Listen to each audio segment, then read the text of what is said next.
Well, welcome to episode 2 of the People Who Interest Me podcast, and I am Prakash. And today we have a very, very interesting guest on.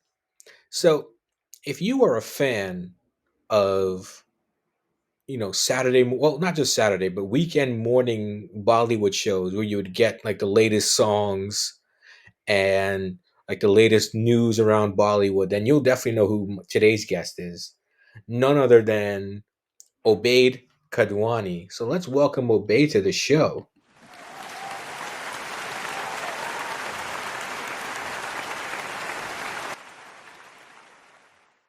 So hello, Obaid. What's going on?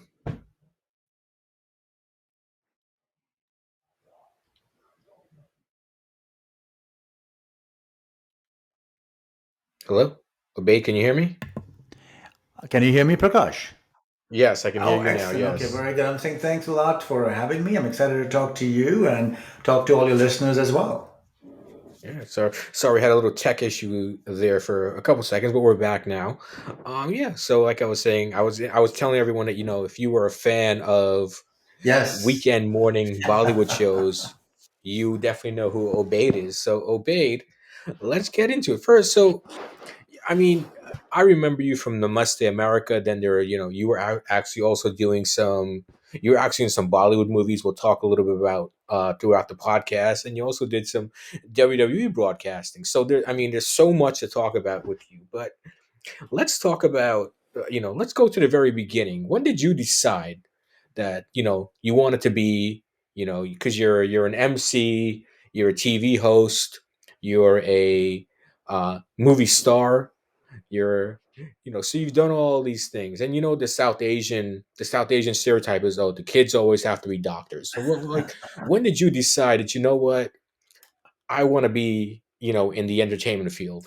Well, I was in fourth grade, and I was in school. I was doing this scene in class where I was playing a lawyer, and so I loved doing it, and so I went home and I told my parents, "Mom, Dad, I know what I want to be when I grow up. I want to be a lawyer." And my parents were very excited about that. They said, "Yay, yes!"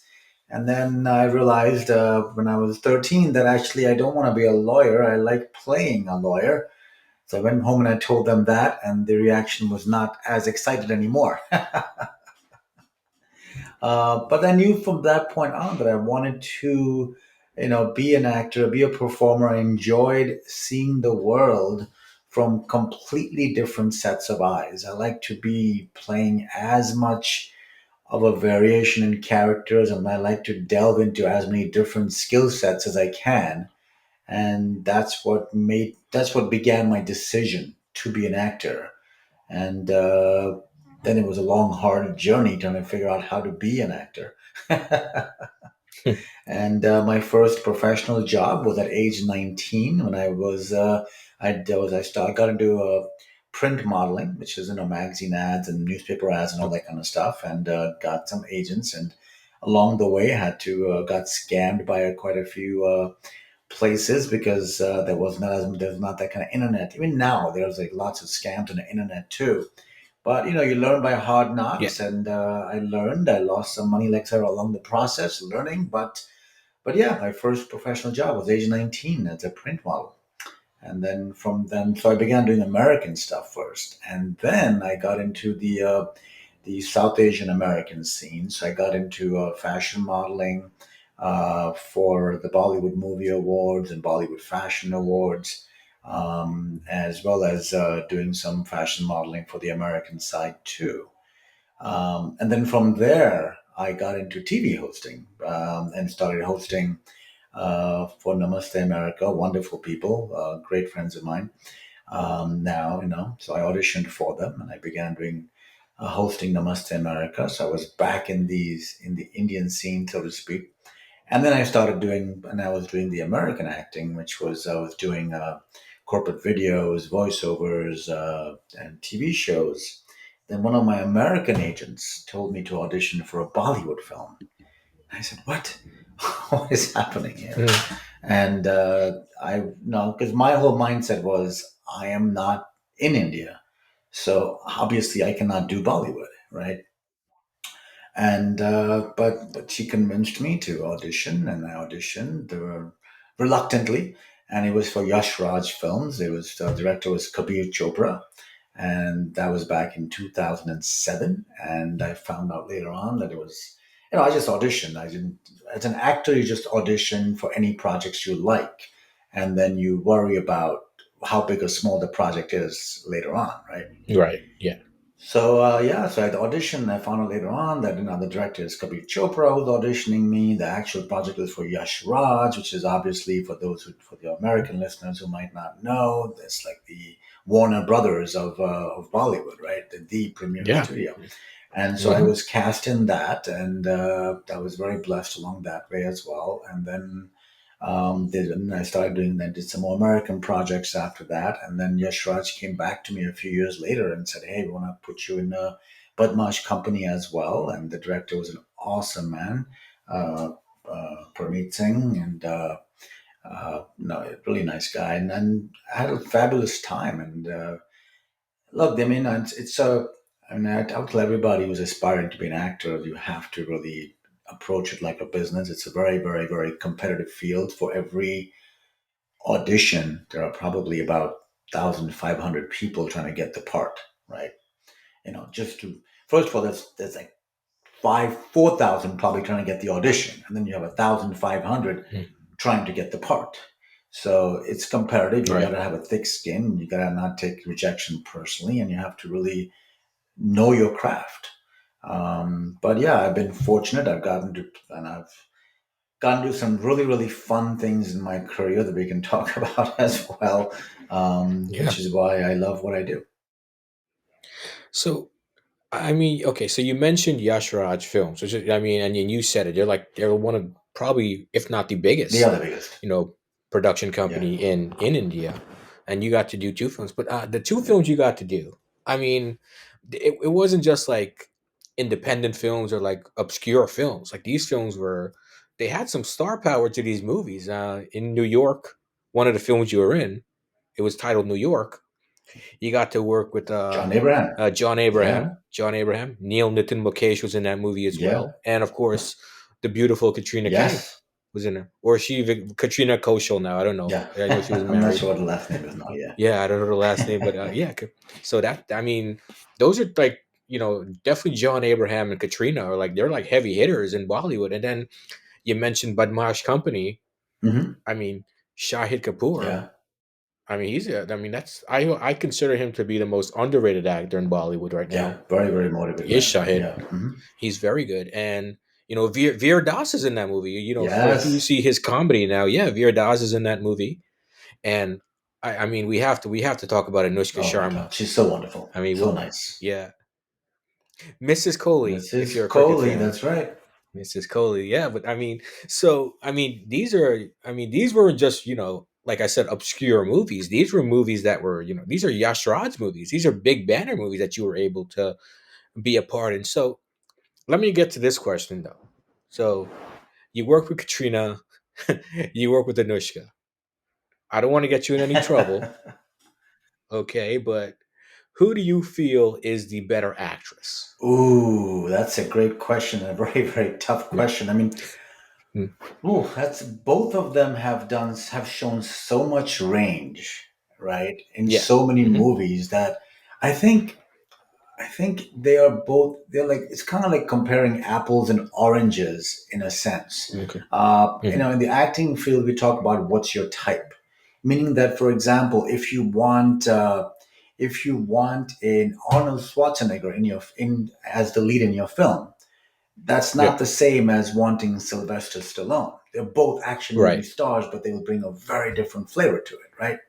Right. It's the Uh-huh. same here. If a movie needs Katrina Kaif, then it's that movie is not going to be the right fit for Anushka, and vice versa, right? Because Right. they're in Right. two Uh-huh. different types. So I think they're both Right. phenomenal actors. I think it's just a matter of which flavor you want for that particular movie. Okay. Yeah, I definitely understand where you're coming from with that answer. I actually agree with you there. Yeah, Katrina can sometimes be more of like a supermodel Hmm. type. because she's so beautiful. And Anushka's beautiful, but she can be more of like Girl next door. yeah, Yeah. exactly. Exactly. Yeah, yeah.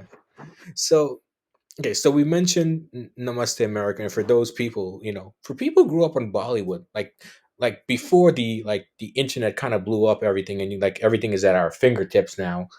Um, those were the shows. Yeah. Good, like Namaste America. I think there's one High on Asia, AVS, Mm-hmm. were the shows where we got all of our information about new movies, new songs coming out, and so you were a part of that for how many years? 10 years.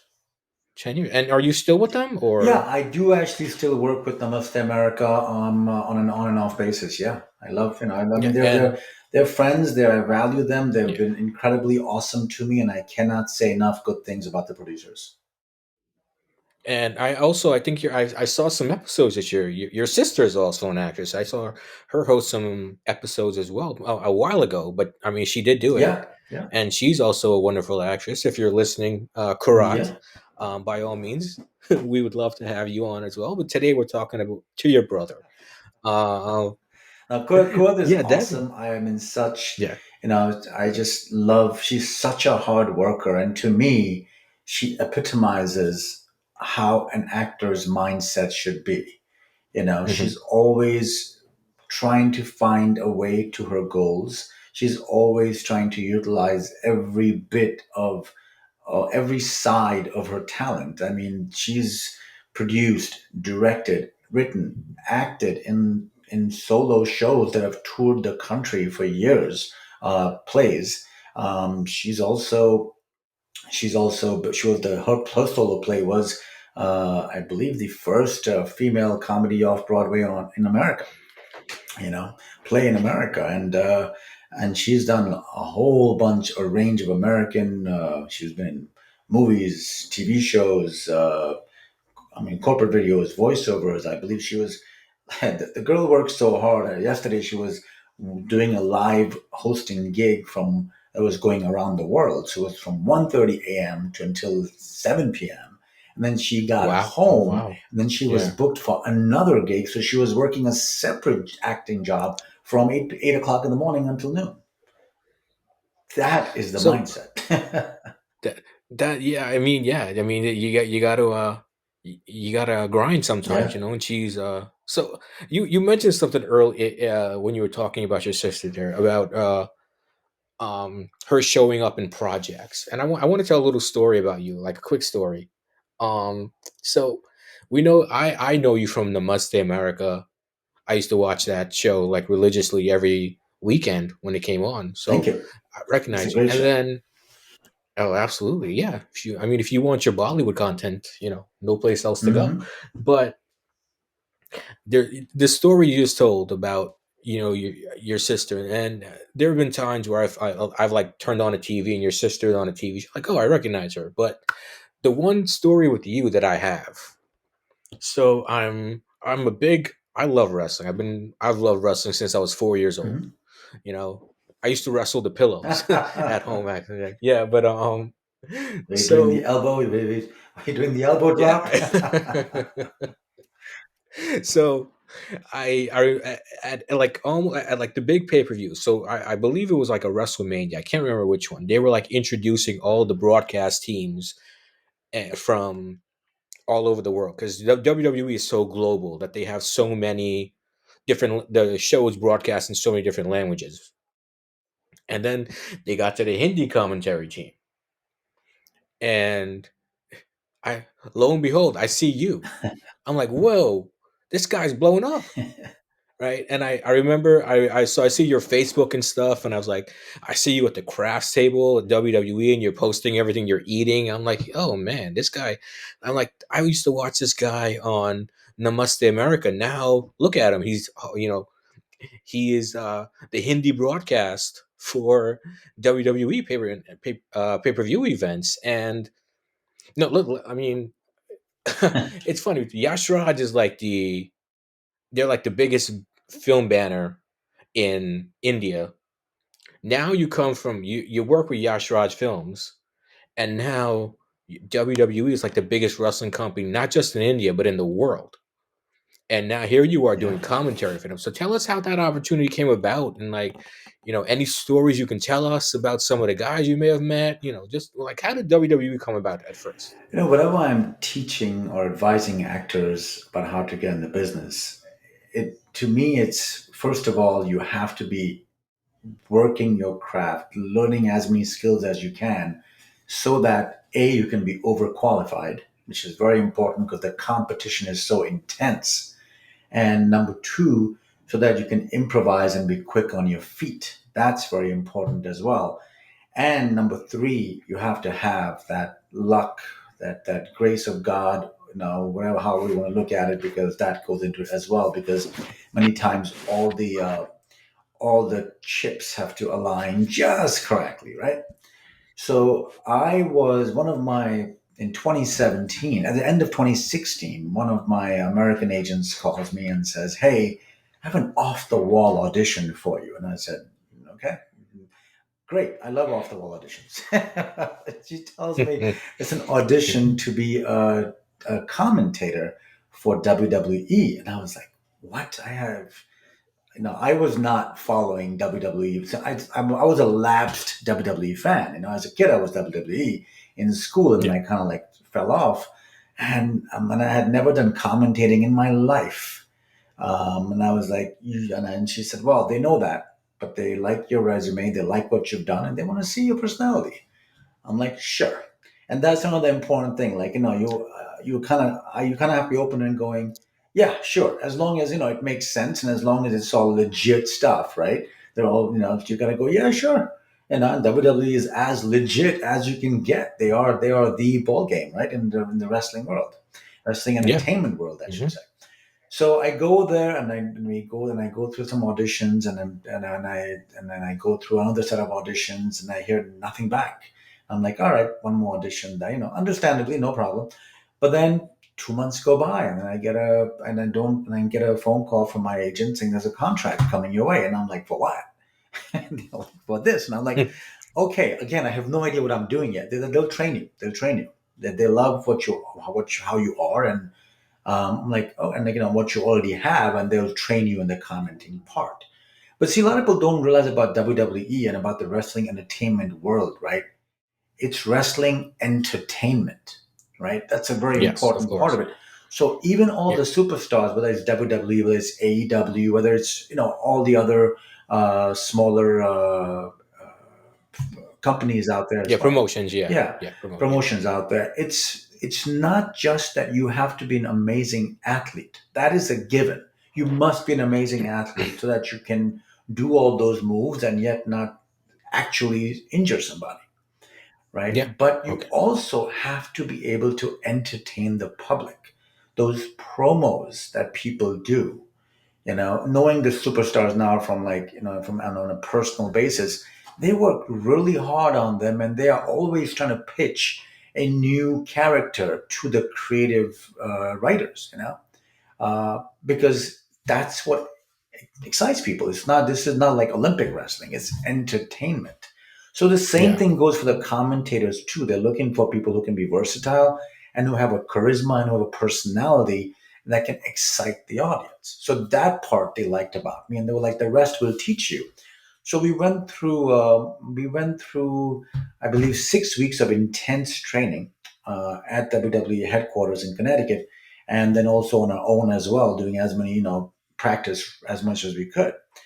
And then they said, okay, we're gonna throw you out there, and we're gonna start you off from one of our shows. We're like, okay, great. And they were like, you're gonna start with WrestleMania in 2017. wow. And that's WrestleMania is the show of shows. That's like the biggest pay per view Correct. in all sports entertainment. Correct. And then they said we Yeah. also have a great deal signed up with one of our broadcast partners in India. So you are probably going to have hundreds of millions of people listening to you live. No pressure. No No pressure. pressure, no safety net, no do overs. Yeah. You're on live. And as you know, Prakash, from being a fan Yeah. yourself, the fans of WWE know all the moves. They know the stars. Yeah. They know the characters. You can't BS them. They'll know if Yeah. you're faking it and they'll call you out. They will tweet about you, Hmm. they'll write about you, all kinds of stuff. Hmm. For me, because I had done so much American, I mean, look, in the American side, you mentioned the Bollywood side. On the American side, I have done a one-on-one scene with Robert De Niro. I have done scenes with Paul Sorvino. I have done scenes with James Spader. All of whom are Oscar winners, right? And Yeah. so I Hmm. had, and also because of my fashion modeling side, I'd worked with the top fashion models. I'd been on stage and hung out with all the top Bollywood stars as well. It was a pretty blessed career. So to me, I Yeah. was like, let's just focus on what we have to do. It doesn't matter if there's one person listening and watching or hundreds of millions, right? It's the same thing. Yeah. Focus on calling what you're seeing on the screen and essentially conveying the excitement of how amazing this is. And of course, you have the technical portion of knowing all the moves and knowing and giving them the backstory as well. Which is why I would hang out with the stars backstage the entire weekend and talk to them on a personal level, so you can get some tidbits to give the audience, right? So Right. Right. WrestleMania Okay. Yeah. starts. The Hmm. producers are really nervous. I'm like, no, we got this. Don't, no, we got this. Not to worry. And we did. It went very well. They were happy. I was thrilled. And 4 hours of nonstop talking later and a hoarse voice later, but it was amazing. Amazing. And this was before. So now that you have WrestleMania on two Yes, nights, this is it's back yeah. in one So night, correct? yeah, back one night. Wow, you have to get all those shows in. Yeah, Yeah, yeah. That was to be like I think those shows were like and long. They was to be like 5, 6 hours. They would go on. yeah. Yeah. So well, okay. So I know how I become much of a fanboy when I get to meet wrestlers. So last year I got to meet my all time favorite wrestler, Bret the Hitman Hart, Mm. Hmm. at an Hmm. event. And then just last week, actually, I got to go. I was at Comic Con, and uh, Mick Foley was there. So Ah, for you, yes. mankind, Rikishi was there, and for you AEW guys, MJF was there. Mm. So I got to maybe have like a just a few words with them, you know, and I know how much of a fanboy I become when I'm around wrestlers. I'll admit it, okay, especially because I had so much fun as a child watching them as a kid growing up. So you ever, when you're backstage, is there ever like a personality that came through a WrestleMania, or someone like a wrestler that you watched as a kid growing up, and like you're like, okay, now this, like, I can't believe this. I can't believe I'm standing next to this guy. Who's that one guy that like made you starstruck? See, when I am there as a colleague, right, I have Yeah. a different mindset than if I was to, for example, meet a star from any field, on the street or at Comic Con. Because Right. when Okay. you're there as a Hmm. colleague, there's a certain responsibility, and that's the same whether it's WWE, whether it's I'm talking and hanging out with James Spader, Blacklist, Yeah. right? Hmm. It's There's a responsibility to treat them as the human being that's behind the superstar, and I think that was ingrained in me from way back when because of my long career, you know. And I think that's also why the WWE superstars felt very comfortable chatting and hanging out with me because they didn't have that kind of relationship with all the commentators, for example, right? But with Yeah. me, it was like they would do social media videos with me. They would do little skits with me. Like if you go to my WWE page, there's still some old skits on there that we done with Drew McIntyre, with a whole bunch of people, right? Uh, and I think that's the key. When I would approach them, I would try to be like, okay, what is the human being behind the WWE superstar? What is their hopes? What are their joys? What are their fears? What are they feeling right now? Because I'm hanging out with them the day before this big event, right? And so that's how I would approach them, and so that's why I became quite friendly with them and got to appreciate them as people. If that makes sense. Yeah, yeah, no, absolutely, yeah. So don't do what I do and just be a fanboy. You have to be like a certain professionalism Yeah, when you yeah, it does. Yeah, you're because with it these just guys. Yeah, doesn't work, right? If you are there as yeah, a, it's just like when I'm on the movie sets, right? right, When I'm yeah, on the movie sets, if I am like fanboying it with John Abraham or Shahid Kapoor or Anushka Sharma or whoever, right? It doesn't okay, work because then it's like their guard goes up because then they're like, okay, we are not in a safe space right now. We're not with colleagues, right, right, right. you know? So the one time I Yeah, will say, the yeah, no, one time I was like, oh my God, my life dream is like come true. It was when I was auditioning and working with Robert De Niro. I mean, okay, well, that just yeah. like I I mean, you know I there was I had to yeah, part again. I had to partition and be professional, but there was a part of me in my mind going, "Oh my God, I am so blessed. I'm so thankful." And oh my yeah. I God, I mean, can't like, believe this. yeah, listening to your stories, right? You kind of remind me of like if you kind of remember a little like a Forrest Gump, a little bit, right? That's Like gets here interesting. you Yeah. are, yeah, here you are, you're working with some of the best Bollywood actors. You're working with Robert De Niro, and then you got to go. You're at WrestleMania. Like this, like a Forrest Gump life you lived here, man.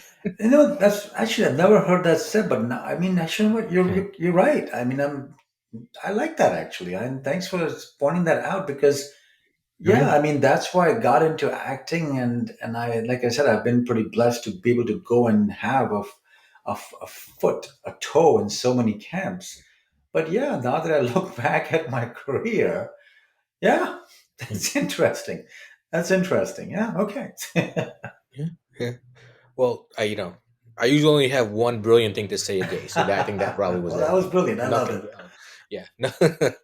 So, okay. So let's talk a little bit about just I know time is almost up against us here, but I want to thank you again so much for being so kind with your time and giving us this interview here today. Absolutely. I'm But glad. Like I said, just I just just I love talking to you, Prakash. You're a very intelligent interviewer, and thank it's you. awesome. So I'll come back whenever you Yeah, want. well, thank you very much. Well, yeah, I mean, hey, if you're working with Bob De Niro, maybe I can come on and be your assistant Right? or something. Yeah, like who is this guy? Kick me off set. But no, anyway, yeah. So okay, so let's get like a little bit into your like upbringing. So you're a fan of Bollywood. Was there a okay? So give me a Bollywood movie and a Hollywood movie that meant like that is your favorite, meant a lot to you? Like, give me one for each category for Bollywood and For Hollywood. Bollywood, I would say Sholay. Okay, of course. Because Yeah. it just had every single person in their respective fields, in front of the camera and behind the camera. It Yeah. managed to capture everybody at their zenith, at their Yeah. height.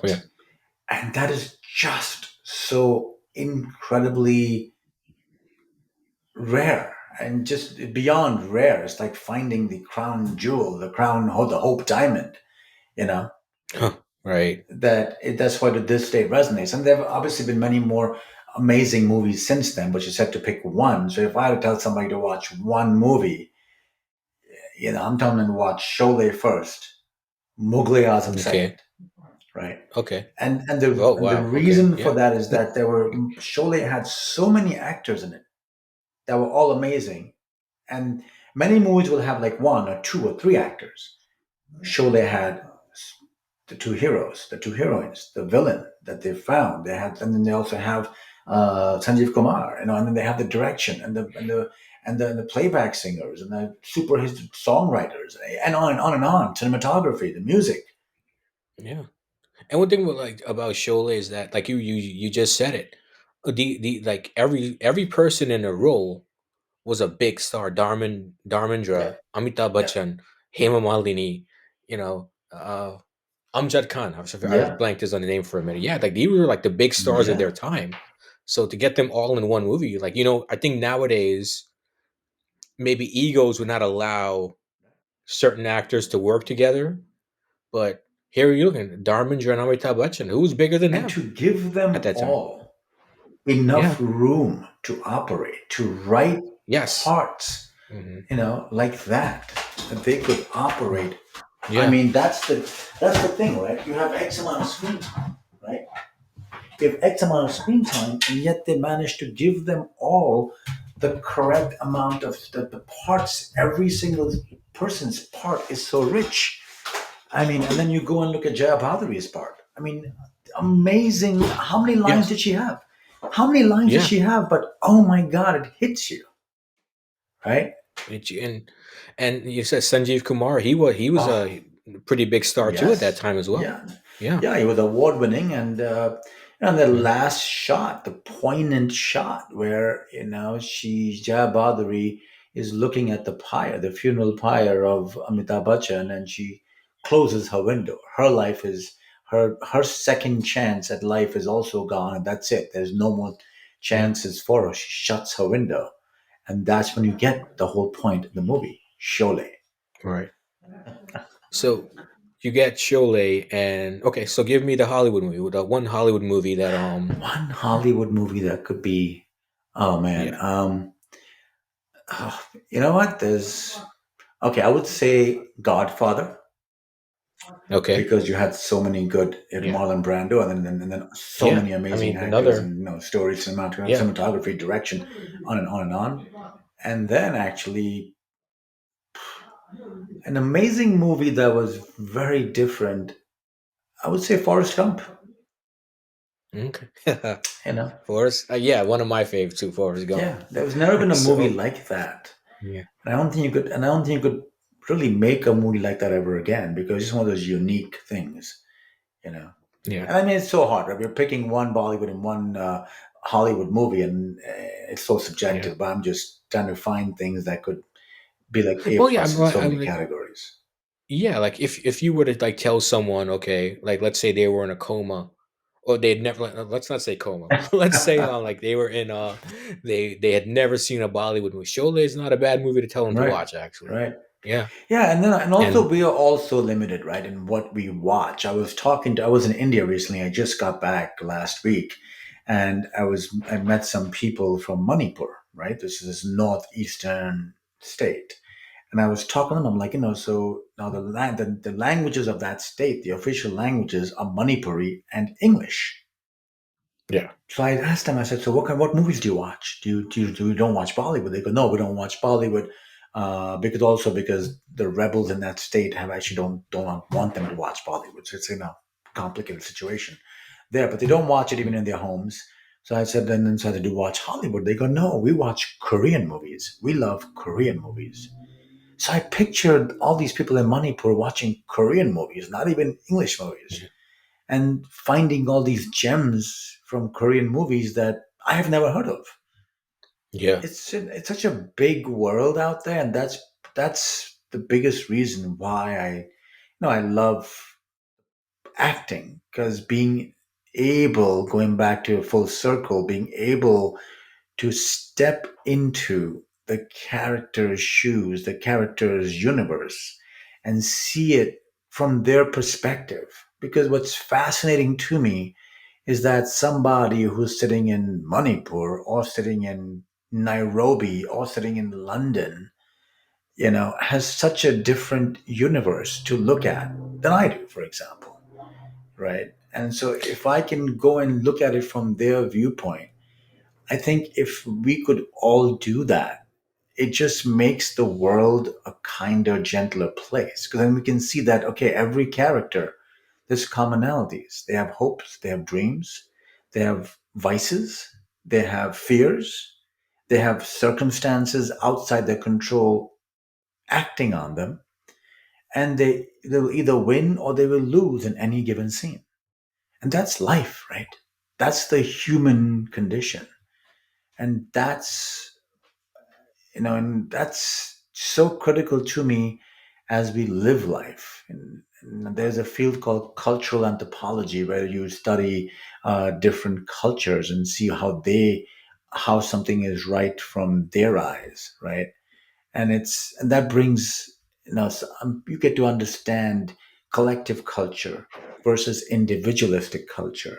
You get to understand how the circumstances and politics of a time react upon you.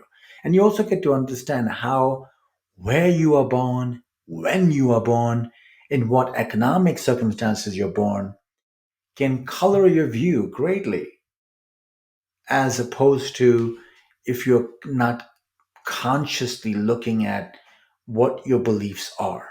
Are they because that's what you fell into? Or are how many of your beliefs are your chosen beliefs? I just feel like all of that, if people consciously do that, it brings the world together in a healing, welcoming, understanding sort of common humanity. And I mean, just to add to that, I mean, what can bring us together closer than film? Like what you were just saying there, like in, Manipur, you Yeah, said they're watching Korean yeah. films. And I remember in high school, I had a Nigerian friend Hmm. who would tell me how they loved watching Bollywood movies. And you would think like, Nigeria to Bollywood, like how are they watching these movies? And they loved it because, and they always spoke about Amitabh Bachchan, how he was such a big um like Right. figure on the Yeah. screen with his stature and his height because he's so Yeah. tall. And yeah, so film has a way to bring us all together and make us understanding cultures, like what you were Yeah. saying. So so okay, so what can you tell us about, because I know there's like maybe NDAs that you may have signed or anything like on some upcoming projects, but what can the people look forward to from you, Well, the next year, next 2024, on projects you're working? well, I'm in a very blessed position right now, right? You get to, if you are lucky, you get to a certain point in your career where you get to be extremely choosy, right? And Right. I'm at that point right now where I'm in the place where I would love to collaborate with people and create projects that are intriguing, interesting, and real to me, and that give me a chance to do uh, a different, a variety of different characters and roles, for example, right? But the difference being that as also like creating my own work and collaborating with like-minded people. If somebody's a good cinematographer, someone's a good director, someone's a good writer, working and collaborating with them, so that to me, I feel like that's the organic, natural next step for me. So you mentioned collaboration, and I want to end our time together because I know you give me more time than actually we Oh, agreed that's totally upon. So fine. You know what? I You're do awesome. You're, appreciate like I that. said, you're an awesome interviewer, and I love the questions you're asking. So that's my pleasure. So you mentioned collaboration, and I'm wondering when we're going to get that collaboration between you and your sister. That's a very good point. That's a very good point. And now our schedules. I mean, we obviously socially, family wise, see each other all the time. But when it comes to work, it's like that's actually a good point. Our schedules have been kind of like booked up very differently. And I've done actually in one of her short films, I've played a small part, and I have actually worked with her extensively back in the day when we were producing an original play called Beneath the Banyan Tree. This was first came out in 2003, and there was a reboot version of it that came out, I believe, in 2005. And it was a play that was written. The concept was by Kurat, and it was co-written by her. Like I said, she's very, very multi-talented, uh, and so she was. It was a very interesting project. It was taken from a bunch of Indian folk tales that were then taken and reimagined so that they became a cohesive story with a beginning, middle, and end, right? Hmm, And because the banyan okay. tree is such an ubiquitous symbol of India, and back in the day, people would sit beneath the banyan tree and hang out there and tell stories, right? India's a very verbal culture. So that's what it's called, Beneath the Banyan Tree. And I played the mystic. I played a very mystic character. The character is called the mystic actually in the play, and and so that was actually a very extensive collaboration from the concept to the writing to the actual acting and then on the rehearsals and the acting. And actually I made me some friends actually from the cast that still have to this day, so it's a very rich relationship. So actually I have worked with her in the past, and except it's been on the theater level. Right. So you have worked with her in the past, but now let's get a film. I mean, Yeah, I love it. let's get a film project together, working together, or a short film. Because you two are both very talented. I mean, it's amazing that you both are you're both act and you're both so very Thank you. talented. You're both very talented actors, and so you guys, I think, were destined for this because it's many times you see it where it's like maybe one sibling is a star and like you don't even know who the other sibling is, but you both are very good actors. And maybe she saw what you were doing, was like, you know what, I want to be like my brother, That's what I and tell I'm her going to all the be. time. Okay, But yeah, yeah, so so nice. Yeah, you and yeah, like I said, you're if you were to follow your career, you really are Forrest Gump, and I'm gonna the use that. places you have, like. I'm not.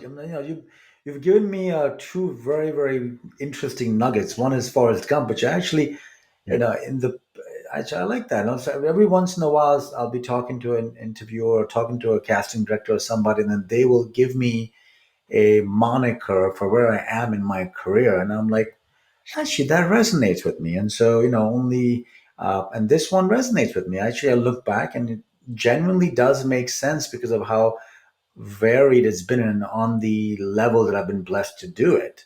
And Yeah. the other very interesting nugget that I'm gonna like chew on mentally is doing a more detailed on-screen project with her. Yeah. Well, maybe you should hire me I directing her. I'm probably just gonna should, just I'm Prakash. You're full just of excellent ideas for me. I'm like, hmm. no, like I was gonna say, if you ever need if you ever want to start a shrimp company, like they didn't for you, you and I could, Bubba we could shrimp. I could be your yeah, I could be your Lieutenant Dan. We could make Hey. some we could be some curry shrimp, who knows. Well, hopefully you can keep your legs though. Yeah.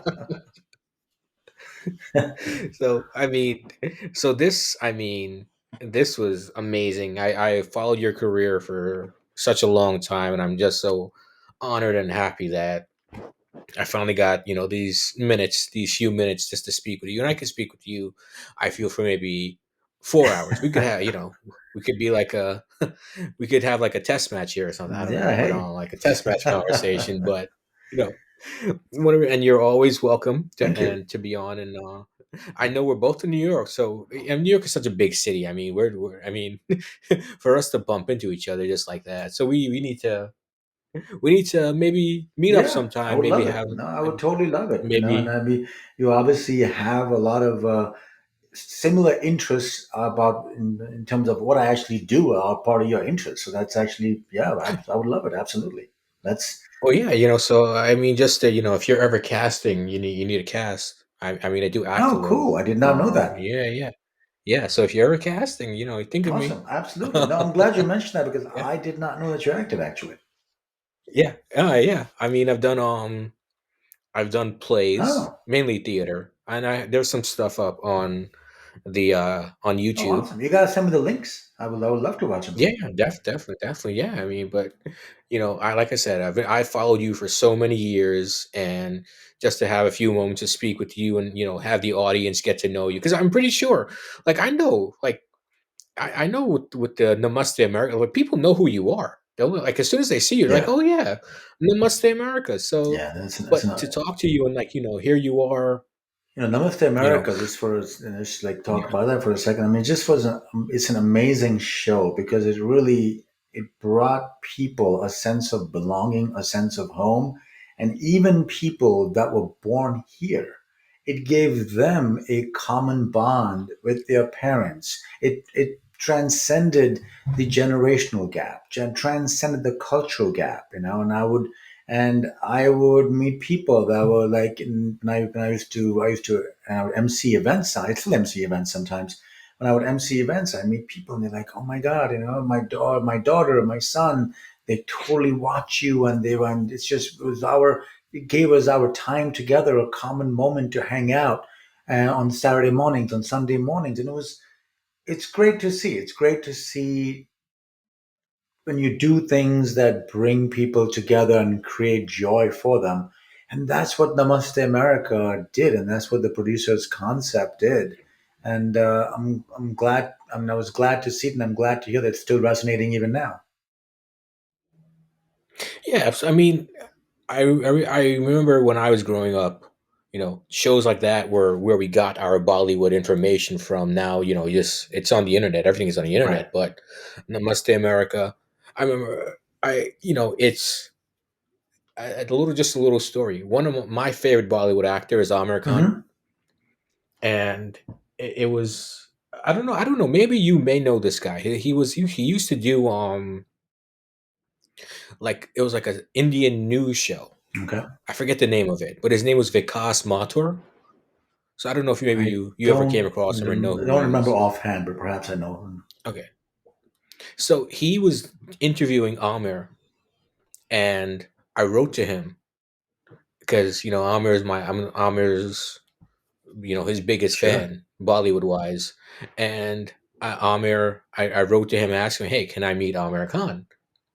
And he wrote back, said, no, I can't do that because if I do it for you, I'll have to do it for everyone else who asks.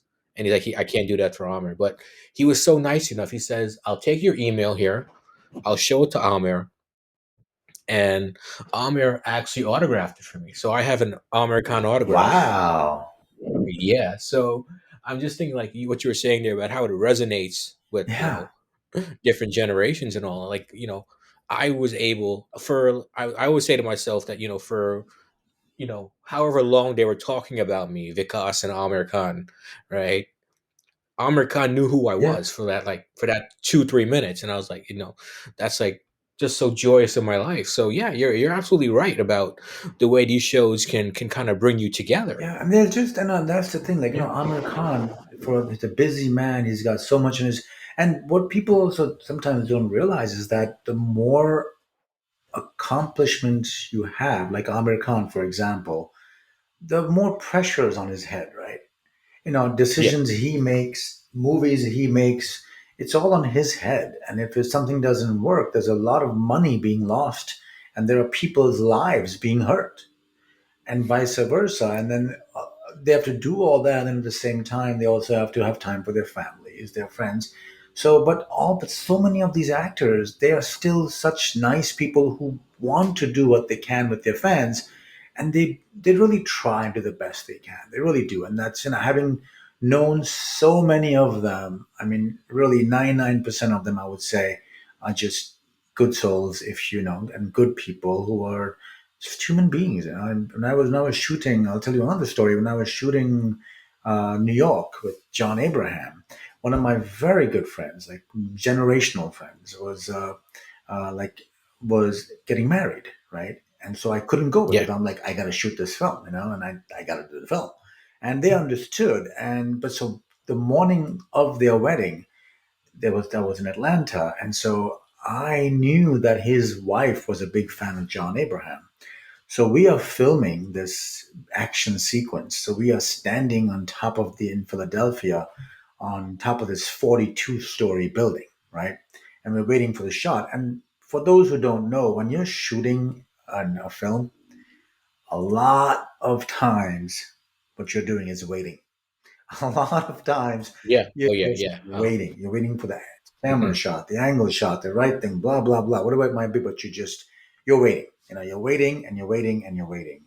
And you also, for every scene you see, if people watch the scene, every time the camera changes, that's a cut. That means the camera cut at that point. So each cut has multiple takes. So you will sometimes, depending on, and the more people that are in a cut, the more takes it will take. So as an actor, if I see crowd shots in my script, I'm like, oh God, that's gonna be a whole day. one scene will take me a Hmm. whole day because that many more people, that many more variables. That's just a little sidebar. But so we're standing on top of this, Hmm. I think it was the PNC Bank building in Philadelphia on the 42nd story in between shots. And I'm talking to John Abraham. And I'm like, and actually, Yeah. John actually knew me already because John has watched Namaste America. And John is friends with the producer of Namaste America, right? And Yeah. so John's talking to me and stuff, and I'm like, John, I know this sort of happened. My friend's getting married, and so would you send a recording to them? He goes, I can do better. I will make a phone call to them right Yeah. now. Let's do it. Mhm. So we call and it goes to the voicemail because, of course, it's the wedding morning. And he leaves this Right. amazing Right. Yeah. voicemail Yeah. for her saying, hey, saying her Hmm. name, saying how happy, how sorry he is that because of him and his schedule, the movie couldn't be moved. So I'm not, so Obaid's not at your wedding. I owe you one, and on and on and on. A good Yeah. 1 minute long voicemail, you know? And to this Right. day, my friend has that voicemail saved. Wow. Yeah. Just good people, you know. That's the thing. It's like I always tell people, like if you have an encounter with a star, don't judge them just on that one encounter, unless because maybe they're having a bad day, you know. Okay. So Yeah. Yeah. Of course. Yeah. So of the stars that you've worked with, right? You mentioned, John. I mean, I guess they're all very, I mean, you understand they're movie stars, they have busy schedules, but for John to do that, that's very nice. I know movie stars sometimes have a bad rap hmm about them, oh, he's not a nice person because one person had a bad experience with them, so all of a sudden it ruins them. So they have to be careful. But that story there for John Abraham, you know, for him to do so for your friend's yeah, wedding, and that was so. That's incredible that John yeah. did that. And I've had many So WWE stars as well record personal yeah, recordings for my friends who are crazy fans. Because when I got into WWE, I really did not realize how many of my friends were WWE fans, and what they yeah. after now, they would start messaging me after the pay per view saying, "Oh my God, what the hell? When did you start doing this?" And I'm like, "You're a fan."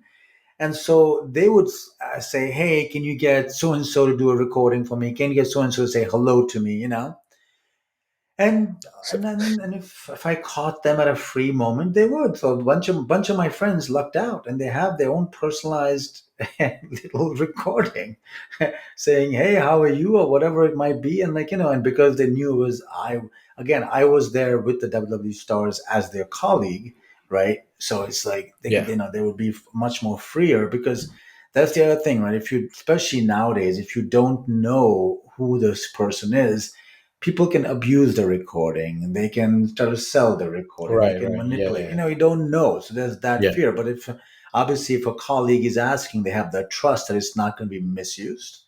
So point Right. is, I if you'd mean, known me back then, yeah, Prakash, we might have gotten yeah.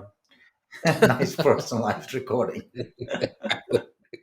I totally would have abused our friendship there. I'm telling you right there.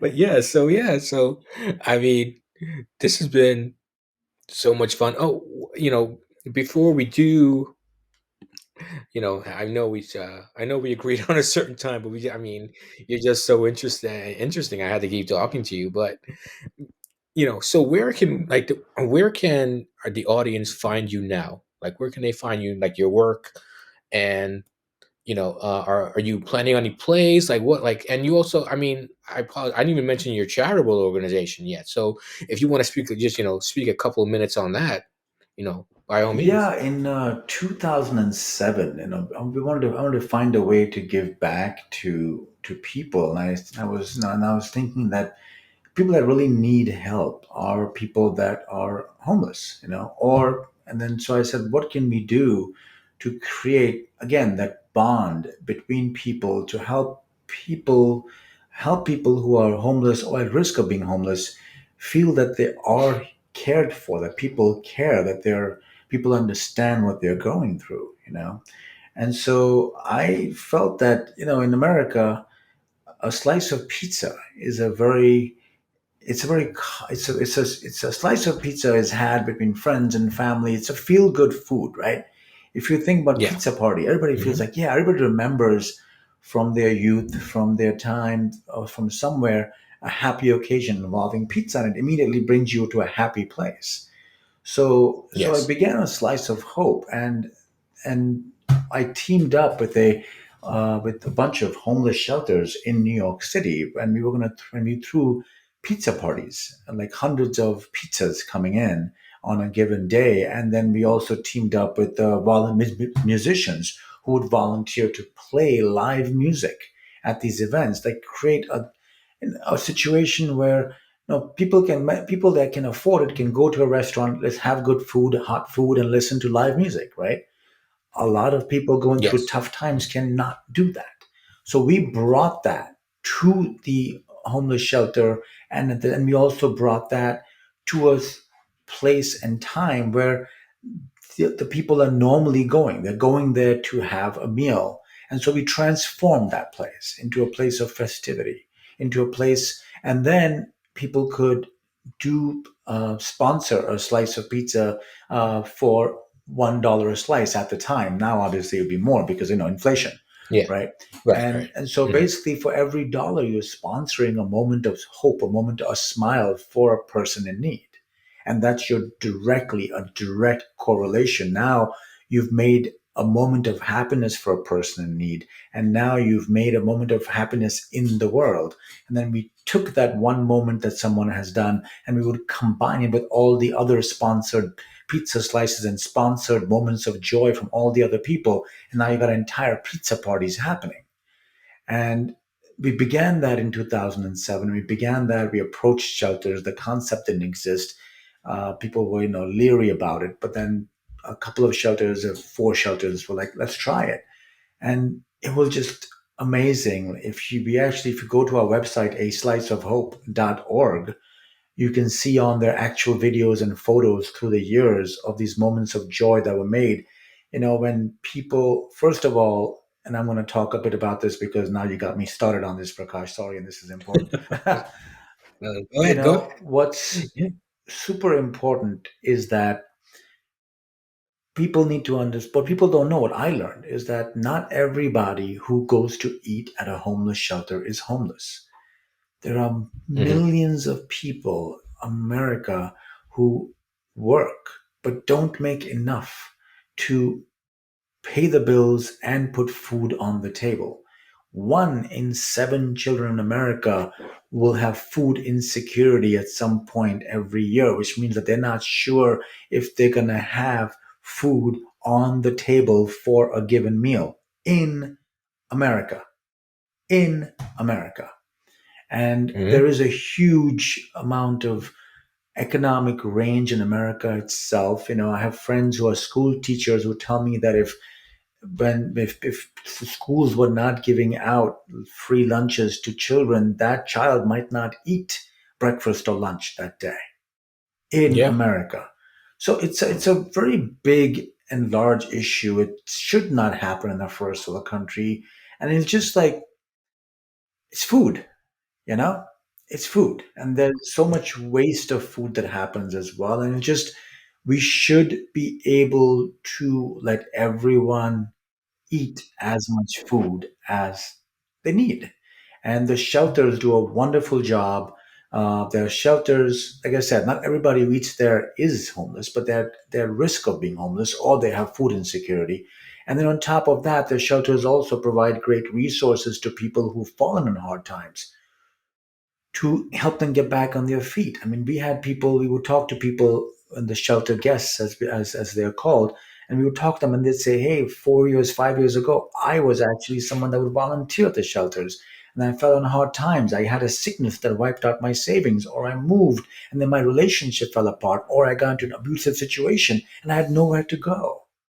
These are human beings. It could happen to anybody. It could be someone's grandma and grandpa. And if you look at the photos, the actual photos, it could be someone's grandma and grandpa. It could be someone's child. These are 5 year olds, 4 year olds. There are recent immigrants. You name it. These are just people like you and me who fell on bad circumstances, and the safety net was not there to prevent them from falling further. So this is the safety net.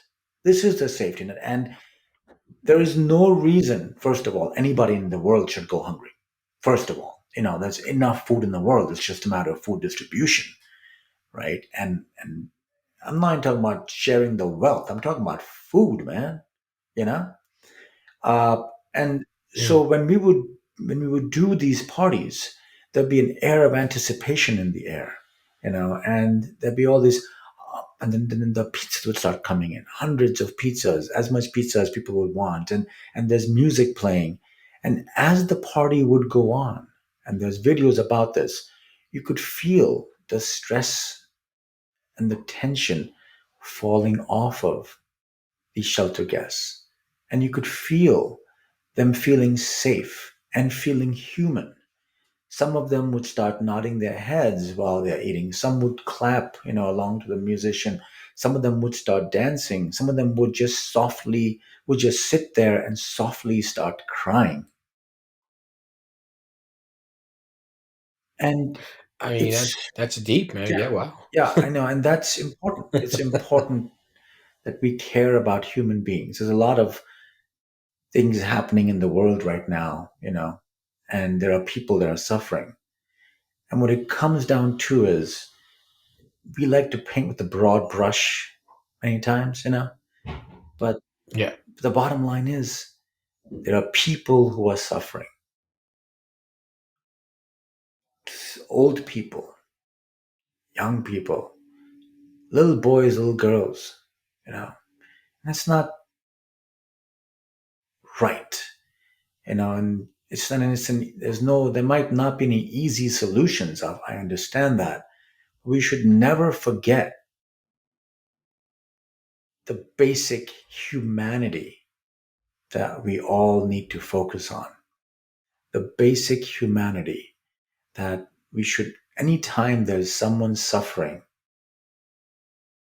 we have to care and say that's not right, you know. So Well, I mean, that was, I mean, oh, I'm sorry. I do not mean to cut you, but that's so, like, so powerful what you're saying to me right now. It's like, yeah, that's kind of my more yeah, serious. yeah. That's my more serious side. Yeah. But I mean, but these shelter parties, that's what they would do. And I think we've done almost 500,000. It spread from one New York City to 4 states, and it became 13 states. And people I did not know were contacting us saying, how can we be involved? How can we sponsor a party? And then we ended up doing, I think, over 500,000 moments of joy and hope throughout the country. And then the pandemic put a pause on all of that, and then things have changed since then because the way shelters operate had to change, but we are reinventing. You ask what's next in the pipeline. One of the things that's in the pipeline for me is reinventing how we can focus and do a slice of hope, and we're focusing on trying to make it into an even more targeted way, you know. And hopefully, either by the end of this year or beginning of next year, we'll be having another the next iteration of a slice of hope, and maybe even do in some shelters bring back the parties of hope as well, because one of the most unfortunate parts of the pandemic was what it did to any kind of communal situations, right? Yeah. So, Uh-huh. but yeah, I mean, the sliceofhope.org, you can So, go on there, even if you want to, in wherever in your city, in your place, sponsor a party of hope. You can just contact us. We have a contact us button on there. You can also, if you want to just sponsor a slice, we can pay it forward, put it in the column of donations. That when we can eventually use that for towards a moment of hope as well. But yeah, I mean, that's a slice of hope. And how that project grew was completely grassroots. We really didn't have any corporate funding. We had no money for marketing, and literally people would hear about us and then share about us. And then at one point in time, I had a publicist contact me, and I said, I have no money to pay you. And she said, I didn't ask you to pay me. And it turned out that she was the publicist for Gary Sinise. Again, oh, amazing enough, full circle, right? Forrest Gump, Lieutenant Dan, Forrest Gump. There you go. and Gary Sinise, and she was also the publicist for a Supernatural TV show. And she said, I just want to help, right? And then she did, and then she spread the word through her people, and then there was a huge We've had over 75 different mainstream TV shows and newspapers carry news about us, and most of that, 90% is because of her. And she did that all pro bono, just for cost. And she's passed on. Unfortunately, she got cancer and passed away. Wonderful lady, really, really nice lady. But there are people. It's important that we remind people that there are always good people in this world who want to do better. And if we just focus on making one moment of hope, one moment of joy for a person who needs it, the world will becomes a better place. Right there. Right there. The world becomes a better place because there's one more moment of joy and hope in the universe that someone made. Well, I mean, that was what you just said about your organization sounds great, especially a guy who loves like me who loves pizza. I think everyone. I've never met someone who Right? doesn't like pizza. So yeah, so I mean, just the humanitarian efforts that we put out there and that you're putting out there, um, amazing, man. So I mean, for everything we talked about with you, your Bollywood career, you know, your WWE commentating career, your Hollywood career. I mean, it seems like this is probably the thing that's probably like the most rewarding, most fulfilling to you. Yes. I mean, in terms of what it does directly for people, yes. Yes. Absolutely, but I mean, I mean, this sounds amazing, but I mean, like I said, I keep saying it, but I mean, such a wonderful, blessed life that you've had so far with the projects you've been able to be a part of, and I know I apologize to you on air. I know we were only supposed to do for 30 minutes, but we went a little bit over. It's No, only it's 37 minutes it's over. totally That's fine. And but it's like I said, it's yeah, an engaging interview, and I think it's important that people hear some of these things. yeah. And I mean, we got to go a little bit of insight on you. I mean, we all watched you on the Must Stay America, and a lot of people watch that show. Why, to get their music, excuse me. And here we are, just spending a couple of minutes with you here today, getting to know the person on the screen who would bring us joy. Because when we heard those songs and the music, you know, we were joy because Bollywood does that, and then you brought even more joy. I mean, I wasn't listening to Hindi commentary, obviously, but to know that you were there with all these in WWE as a commentator, and it's just a proud moment to that to see that all these things came true for you. And I mean, I really hope that there's even more things ahead for you in the rest of 2023 and in 2024.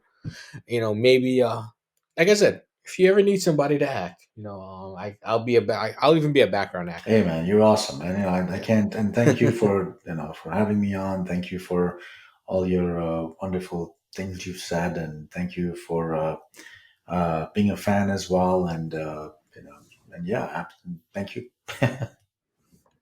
I mean, yeah. I mean, no, I think to thank you for hopping on, man. So, you know, um, with that said, Obaid, I know you've been so gracious with your time with us today, and I want to thank you for that. Thank you for the interview. Thank you for being on, and um, if there's ever any projects in the future that you want to come on and talk about, you're more than welcome Thank you. to come on and let us know. And with that said, I know you had an amazing 1 hour with us listening to this interview and listening to this amazing individual, Obaid Kadwani. And I mean, just so people can see your work. We mentioned Bollywood stuff, New York, the movie New York, and Badmash Company. I think Badmash Company, you can get that on Netflix, actually, if I'm not Yeah, pretty mistaken. sure. Yeah. I think New York as Yeah, well, or Amazon. one of It's on them. one of One the of them. streaming It's there services. somewhere. Yeah, it's on one of them somewhere. Yeah, but yeah. So you've done, so if you want to see Obaid's work, you know, just pop in those movies, and it's the DVD stores. Are they still existing today? I don't I know. don't know. Do people still buy I DVDs don't know. anymore? I I'll know tell you. Best Buy is going to stop selling them, so I don't think it's. I think everything is online nowadays. You just search Yeah. for it and then boom, it's there on your Well, I would tell people to just pop into your like local Patel Video or like local video store, a Bollywood video store, and you'd be able to find old movies. But I don't. I think they all went out of business, to be honest. Yeah, So no, but I mean, hop if you on. go online, just search for the different things, you Yeah, can like find them. And a lot of them are on YouTube. The older ones, I think, are on their YouTube itself, like older, like I remember old, they're on YouTube for free even. yeah, it's all there, and just obey. And you can not only you'll find this interview as well on YouTube, but some other stuff Obaid has done. Other interviews. I know I came across a few when I was doing some research on you, but I saw some stuff there. Yes, yeah, amazing. I'm just an amazing talent, and you would not, you wouldn't think it that you've been in so many things, but and you're such a charitable person, not only with your um, not only with your organization, but you're charitable with time with me here today, and I just want to thank you for My that. pleasure. And get over to what was it, Yes, a dot slice of org hope.org. or sliceofhope.org. Sponsor a pizza, sponsor a slice, sponsor a pie, Yeah, sponsor a pie, and we can maybe have one of these events here in I'm pretty sure you've had events in New yeah, York, so let's do it. So one thing I want to say, get over there. This is what I want from you in 2024. yeah. Obey my plan for Okay, you. Okay, more slice of okay, hope. I want this collab between you and your sister to happen on okay. I love film. it. Yeah, I know she does a play called well, she did a play. I don't know if she's still doing it now, called They Call Me Q, I believe. Yeah, yeah. That's going to be Yeah. happening for So sure. I maybe think in one of the colleges in 2024 and possibly more.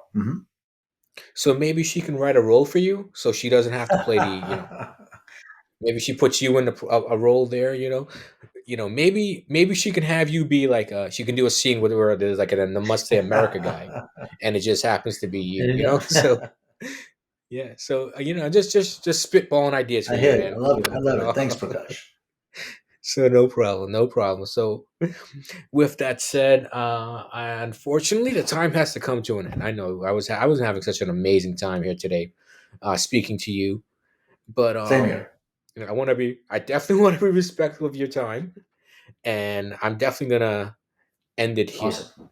Thanks for having me and Obeyed, be but well, be safe, and be happy. be happy indeed. So for everyone listening, as I always say, I will catch you on the next one. And for Obaid, as I always say, always welcome to hop on if you want to talk about a project you're doing. You are more than welcome. So, guys, until the next one, goodbye for now.